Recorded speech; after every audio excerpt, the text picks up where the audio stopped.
And as I kept digging, I thought, man, somebody needs to tell the world about the powerful healing attributes of plants and vegetables. So I gave up my 25-year corporate career. I went back to school. I got a health coaching certificate, nothing too deep in nutrition. And then I taught plant-based nutrition for a year at hospitals and corporations. And this is what truly led me to algae.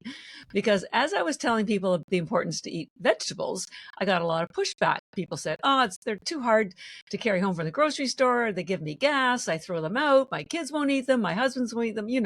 Everybody doesn't, nobody likes, well, there's a lot of pushback on vegetables these days. Too many oxalates, too much fiber, lectins, carnivores. Too much sulfur, too much. Right. I mean, it's like, oh my gosh, right? I can't have garlic. I can't have onions. I can't eat broccoli. I can't, FODMAPs, FODMAPs, exactly. Right? I've been on Dr. Gundry's podcast 3 times. He loves us because, as you will find out, there are no lectins or oxalates in algae.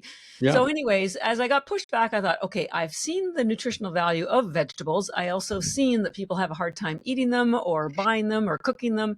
So I thought I need to find something that has the nutrition of vegetables without any of the lectins, oxalates, heavy lifting. And I just dug into everything I'd found for my sister. And that's when I got to algae in a deep way, because as I researched algae, it turns out, first of all, it's the most alkaline food in the world. So that box was checked. NASA says it's the most nutrient-dense food in the world and has 1,000 times more nutrition than any other fruit or vegetable.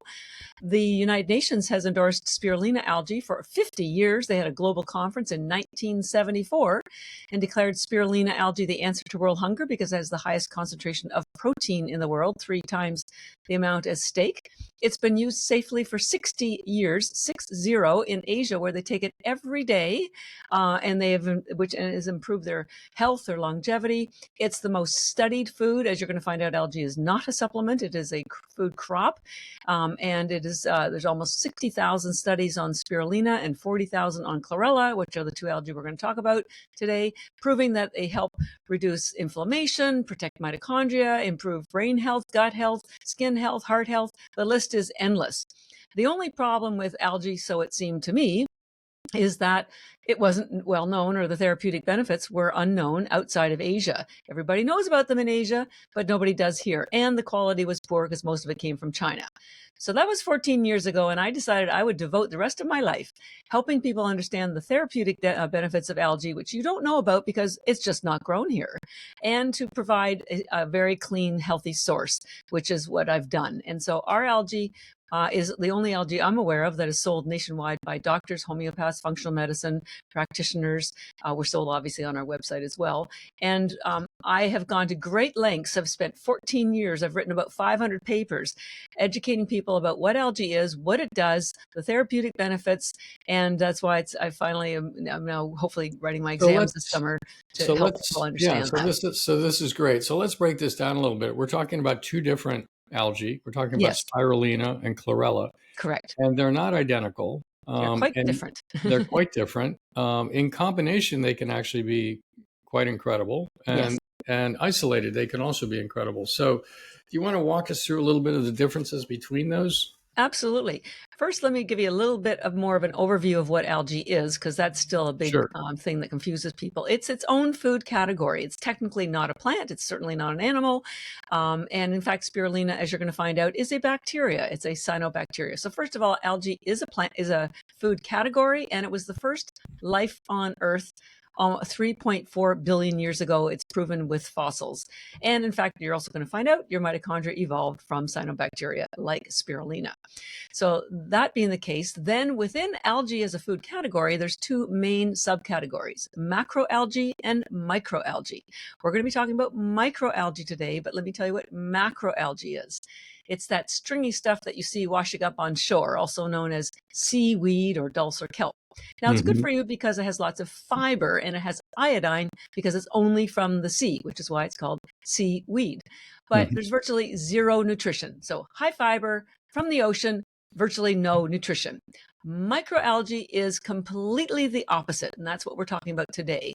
First of all, it's everywhere. It's, in the sea. It's also in the lakes. Let me just interrupt you. So what you're saying is people shouldn't go out and skim the pond. No, no. Well, Okay. particularly because algae will absorb whatever's in the water, which is one of the reasons why we're considered such high quality, because we grow ours in triple filtered spring mountain water. Do not take any algae product or from a lake, a river, a stream, nothing, because there will be toxins. There will be microtoxins. We test for them. We don't have them. But yes, you want to be really careful about where you get your microalgae from. So it's everywhere, including your aquarium or your swimming pool. We grow ours in triple filtered spring mountain water in Taiwan. So number one, it's everywhere. Number two, virtually no fiber, which is completely opposite to macroalgae, or no fiber. Spirulina is no fiber. It is a bacteria. It does not have a cellulose wall or nucleus. Chlorella, which we're going to talk about today, does belong to the plant kingdom, and it does have fiber in it. So virtually no fiber, but the most nutrient dense food in the world. Something like 1 million microalgae could fit on the head of a pin. And so when you consolidate the nutrition that's found in microalgae into these, we have little tablets about the size of a baby aspirin. When I first learned about they are. when I first learned about spirulina and chlorella and how nutrient dense it was, I was stunned and amazed and pleasantly surprised, because I think one of the biggest challenges we have in eating is actually finding nutrient dense foods.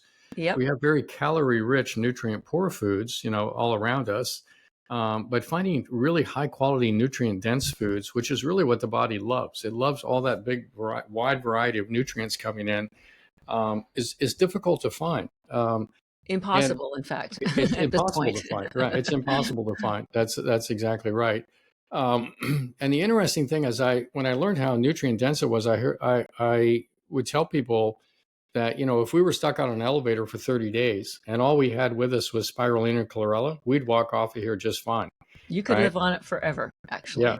Yeah. It's amazing. It's Mother Nature's number 2 perfect food. The first perfect food is breast milk. And I did the analysis, and I can send it to you, that I found out that mother's breast milk and spirulina are virtually identical. Same aminos, same proportion, same amount of GLA. In fact, the GLA is actually technically omega-6, but because it's not heated, it behaves like an omega-3. And the only place that has more of it than spirulina is mother's breast milk. So spirulina. And it's interesting. We measure for GLA in our clients, and a lot of them are low in GLA. Yeah. Wow. Yeah. So when we see low GLA, right, it's this is an omega-6 that's actually helpful for you. It actually decreases cancer risk. It does some other things that are very, very helpful. And so everybody's shying away from omega-6s, moving towards omega-3s.